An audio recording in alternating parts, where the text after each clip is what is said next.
Bueno, primero que nada, gracias por atender a este simposio. Una disculpa a nombre del doctor Julio Valle, él estaba programado para acompañarnos en este día. Sin embargo, el jueves pasado tuvo un problema familiar bastante importante y se disculpó, pero de tal forma que el doctor Uscanga y un servidor hemos adecuado para que se cumpla perfectamente el programa. Nos va a acompañar también, y le agradecemos mucho al doctor Eduardo Cerda. Él es médico egresado del Hospital de Nutrición con una práctica en enfermedad celíaca en los últimos años, muy importante. Y bueno, pues la idea es hacer una revisión de lo que sería la epidemiología, el diagnóstico y el tratamiento de la enfermedad celíaca. Creo que el día de hoy sí es muy válido retomar esto como un punto importante en la consulta del gastroenterólogo. Ustedes han oído hablar mucho de estas dietas bajas en FODMAPs, ¿no?, que pareciera ser una alternativa más, como hay algunas pruebas diagnósticas para el intestino irritable con diarrea, y creemos y seguimos diciendo que esto sigue siendo algo que no nada más en México, sino a nivel mundial, permanece con un subdiagnóstico. Les muestro esto, lo hemos platicado a lo largo de estos días, que lo que conocemos hoy como trastornos relacionados con el gluten, hay un espectro que va de la alergia, la sensibilidad gluteno-celíaca y la enfermedad celíaca. Sí recalcar que para nosotros como gastroenterólogos debe de quedar muy claro que enfermedad celíaca es una enfermedad que tenemos muy clara la forma de diagnosticarla. Es una enteropatía mediada por fenómenos de autoinmunidad, desencadenada en individuos que tienen una susceptibilidad genética, y ahorita van a ver la epidemiología de esa susceptibilidad genética, en sujetos que cuando se exponen a estas proteínas desencadenan los síntomas y la lesión. A nivel mundial, y estos son datos que hay que tenerlos muy en mente, es la enfermedad celíaca el día de hoy puede estar afectando hasta el 1% de la población general. La alergia al trigo, esto es una condición sumamente rara, esto es muy infrecuente, esto es una enfermedad diferente, mediada por hipersensibilidad y por inmunoglobulina E, afecta menos del 0.1%, y probablemente estos pacientes que se dicen el día de hoy sensibles al gluten sean el espectro mayor.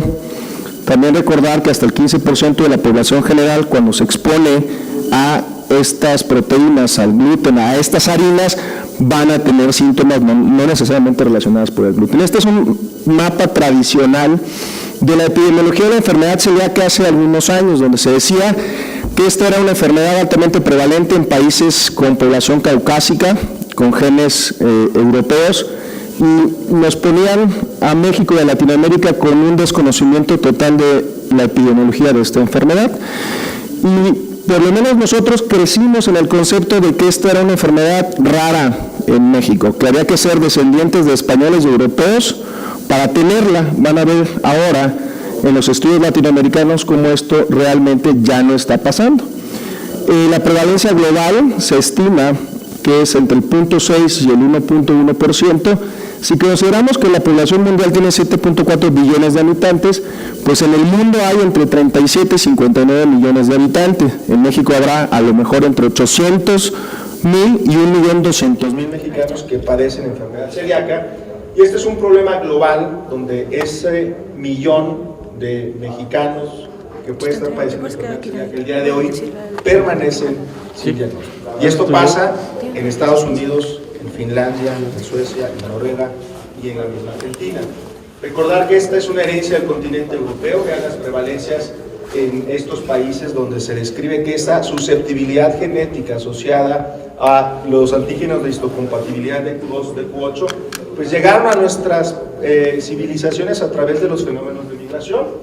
Cuando uno evalúa estos estudios basados en serologías, de repente destacan cosas interesantes como por ejemplo Túnez, ¿no?, los estudios que hemos hecho en México, que nos hacen pensar si de verdad necesitamos tener esa susceptibilidad genética que llegó de Europa.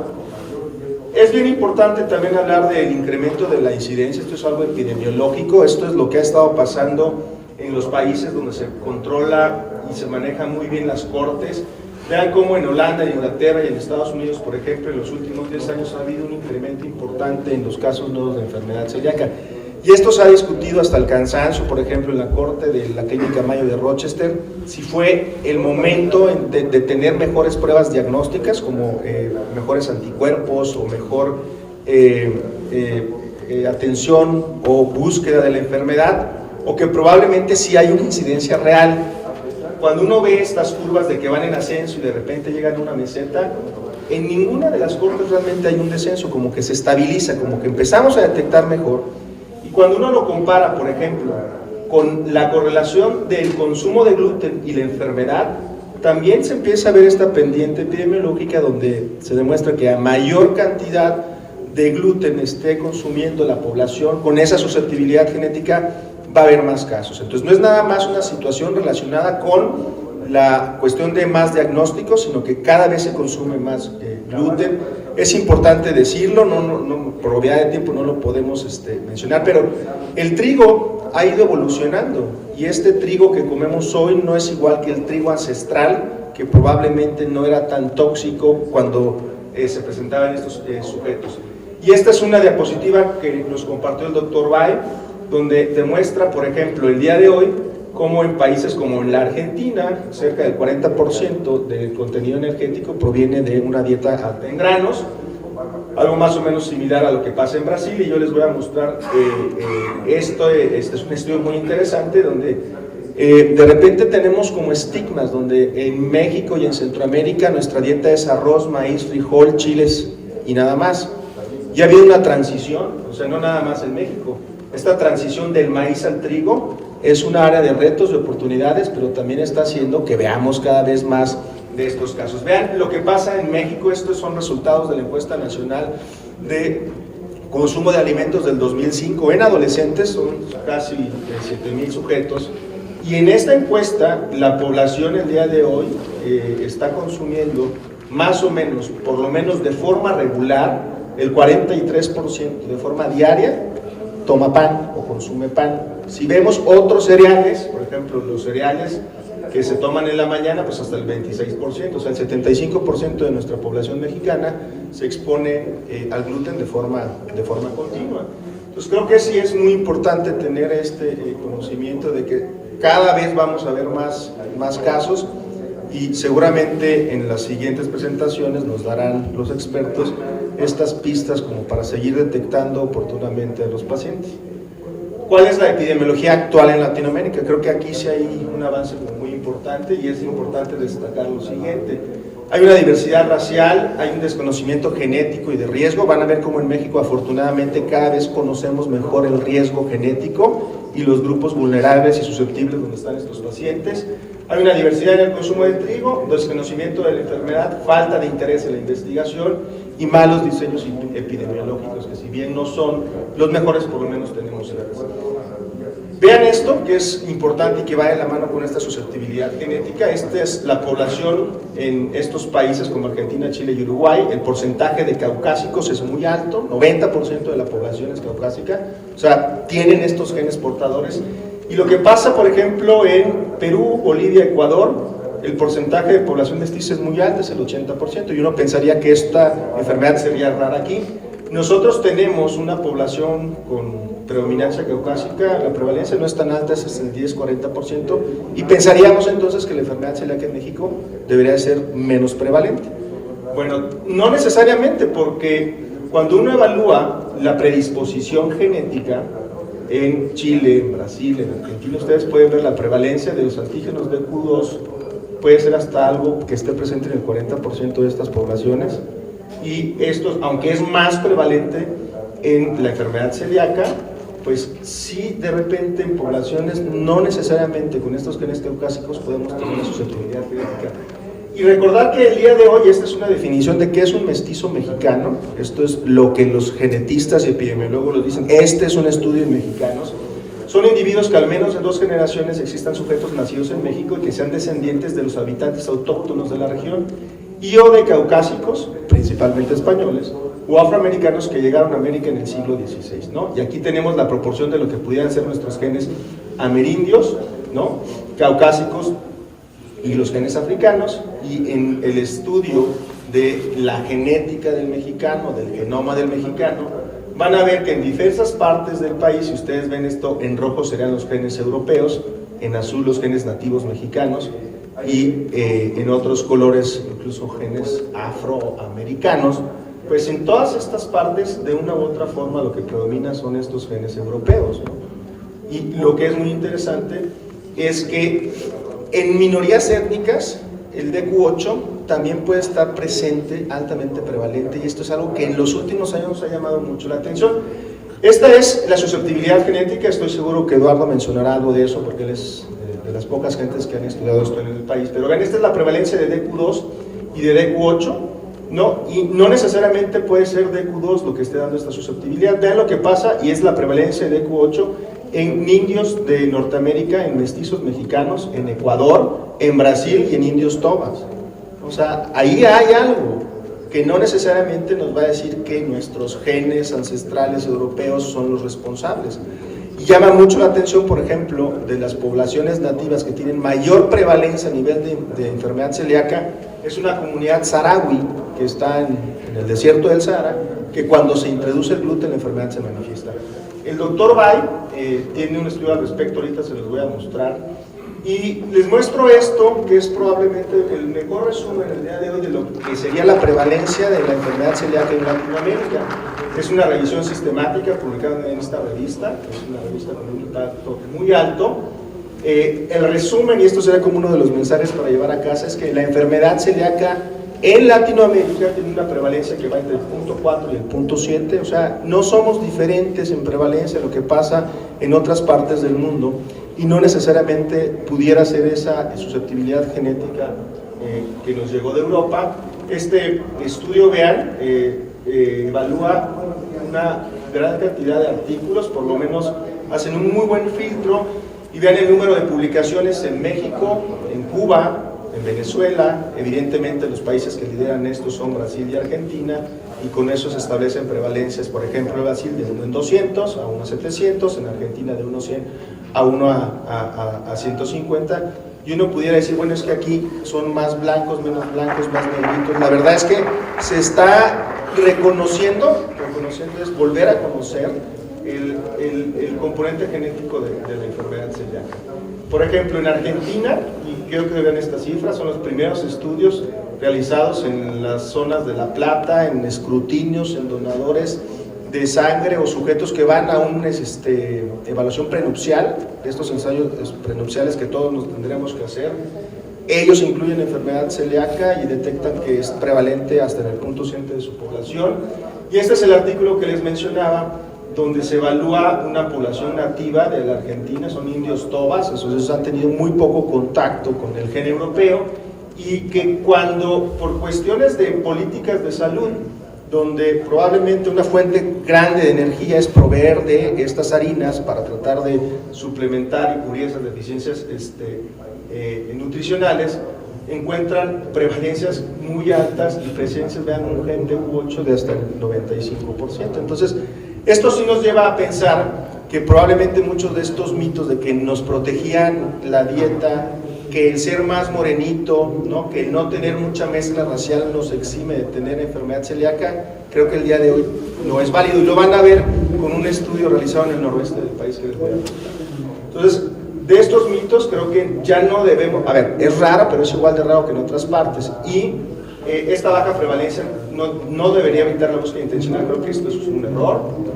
Sí existe, y esto es algo que también hemos aprendido, no nada más en poblaciones especiales, descendientes de europeos, que la dieta del mexicano nos protege, pues estos son mitos. Vean, estos son resúmenes de lo que pudiera ser la enfermedad celíaca, la epidemiología en México. Les voy a mostrar los estudios epidemiológicos que se han realizado a lo largo de la última década. Este es probablemente el primer estudio que se realizó en el país, cuando en el Hospital de Nutrición, que es un centro de referencia de enfermedades autoinmunes, en un banco de sangre de donadores, encontramos una alta positividad del 2.6%. Las críticas en su momento fue que eran poblaciones de alto riesgo, que no tenían una confirmación por biopsia. Sin embargo, hay más estudios, y cuando hemos hecho este análisis a manera de revisión sistemática, Por ejemplo, cuando se incluyó este estudio publicado por Balcarce León de manera de abstract en población universitaria, en su momento realizado por el doctor Guillermo Robles, se detectó una prevalencia del 0.9%. Este es un estudio realizado en un hospital de referencia de la Ciudad de México, en un hospital privado, con una prevalencia del 0.5%. Lo integramos, tenemos estas cifras que de verdad no distan mucho de lo que puede estar pasando el día de hoy en Estados Unidos o en otras partes del mundo. Este es un estudio que fue una reevaluación de ese primer estudio mexicano publicado hace cerca de 10 años, donde con un mejor método diagnóstico que fue la realización de anticuerpos antiendomicio, se trató de reevaluar esa alta positividad que habíamos tenido 10 años atrás y encontramos una cero prevalencia para anticuerpos endomiciales con una sensibilidad y especificidad más altas, pues del 0.6% con intervalos que van del 0.2 hasta el 1.2%. Y por eso decimos, la gente que trabajamos en esto, que por lo menos el 1% de la población mexicana puede tener una enfermedad celíaca no diagnosticada. ¿Cuáles son las implicaciones de esto? Yo siempre pongo dos ejemplos de enfermedades que tienen prevalencia del 1% de la población mexicana. Hepatitis C, ¿no? O hepatitis B, y hay una gran cantidad de simposios el día de hoy porque afortunadamente ya curamos la hepatitis C, pero invertimos mucho dinero en eso.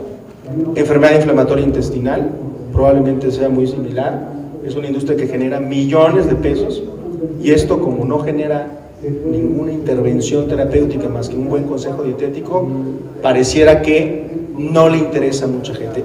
Yo lo menciono como lo que hemos oído en paneles con los pacientes. Miguel Morales ha estado, Eduardo, el doctor Uscanga, y la gran queja del paciente celíaco es que no nos hacen caso, ¿no? Y ustedes no saben, y ustedes no nos buscan, y ustedes no nos diagnostican, y no nos dicen qué tenemos que hacer. Creo que esto es muy importante porque el día de hoy hay varias asociaciones, no es una, sino son varias que trabajan por esto, tanto así que han empujado para que la Sociedad Mexicana de Gastroenterología tuviera un consenso mexicano de enfermedad celíaca, donde muchos de nosotros participamos, y será un documento que esté pronto a salir, y va a ser un documento de referencia, de consulta, y ojalá que sirva de guía para tratar de cambiar un poquito la política y la búsqueda de estos pacientes.